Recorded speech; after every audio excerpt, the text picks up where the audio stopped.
Okay, so linear programming problem LPP long form काय आहे, linear programming problem. आणि यामध्ये काय आहे, दोन महत्त्वाच्या गोष्टी.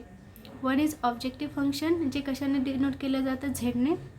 आणि सेकंड इज कन्स्ट्रेंट्स. कन्स्ट्रेंट्स म्हणजे काय असणार आहे, इनइक्वॅलिटीज आणि इक्वॅलिटीज. ओके, आता व्हेअर इट इज यूज्ड, हे कधी इन्व्हेंट झालं होतं, वर्ल्ड वॉर 2 मध्ये. तेव्हा काय होतं की त्यांच्याकडे जे वेपन्स होते ते लिमिटेड होते आणि ज्यावेळेस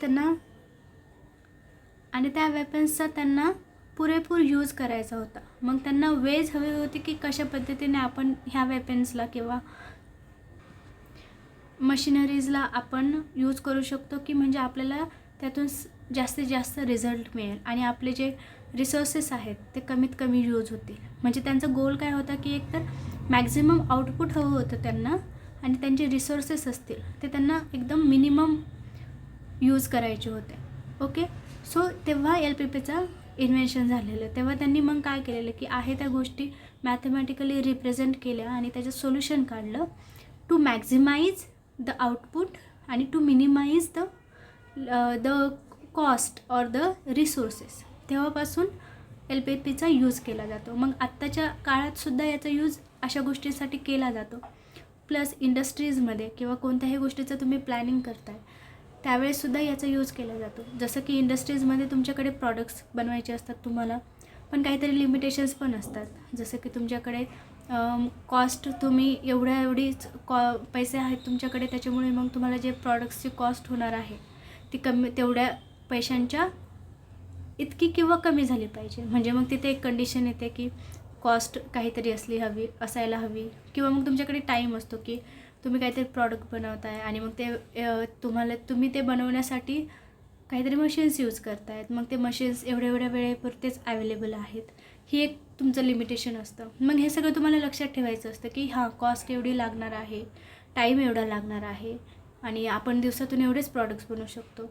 अशा काहीतरी कंडिशन्स असतात, राईट. मग अशा कंडिशन्समधून पण तुम्हाला काय करायचं आहे की मॅक्झिमम प्रॉफिट मिळवायचं आहे. म्हणजे हे सगळे कंडिशन्स पण सॅटिस्फाय झाल्या पाहिजे.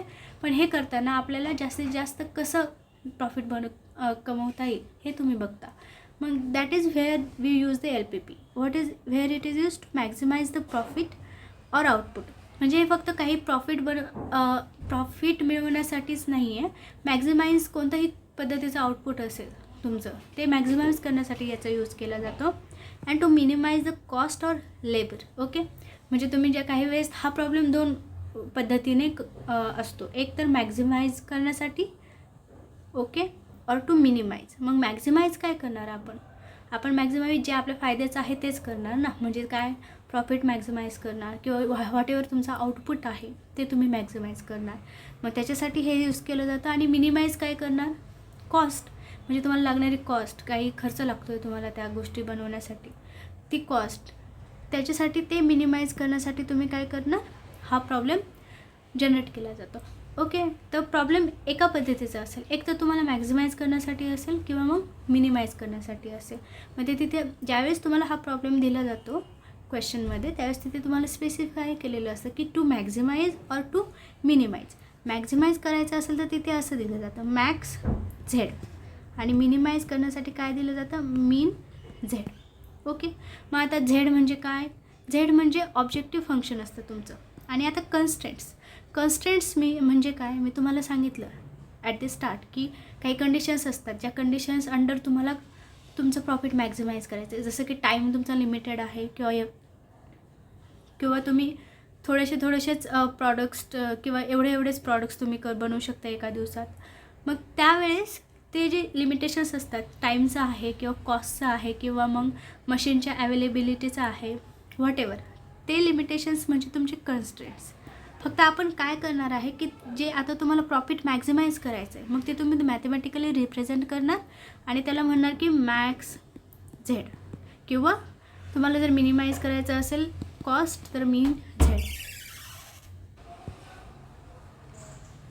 झेड. ओके, आणि कन्स्ट्रेंट्स पण तुम्ही कसं लिहिणार ते पण तुम्ही मॅथमॅटिकली एक्सप्रेस करणार इनइक्वॅलिटीज किंवा इक्वॅलिटीजच्या फॉर्ममध्ये. मग आपल्याला काय करायचं आहे की झेडची व्हॅल्यू काढायची आहे ह्या सगळ्या कंडिशन्स लक्षात ठेवून. आता झेडची व्हॅल्यू काढायची म्हणजे काय करायचं किंवा मग सोल्युशन काढायचं म्हणजे काय करायचं ते आपण पुढे बघणार आहोत.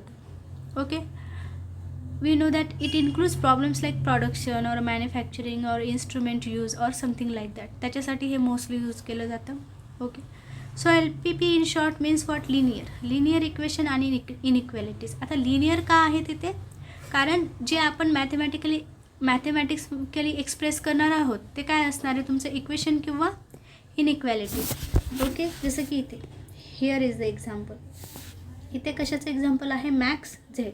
म्हणजे हे तुमचं काय झालं, ऑब्जेक्टिव्ह फंक्शन.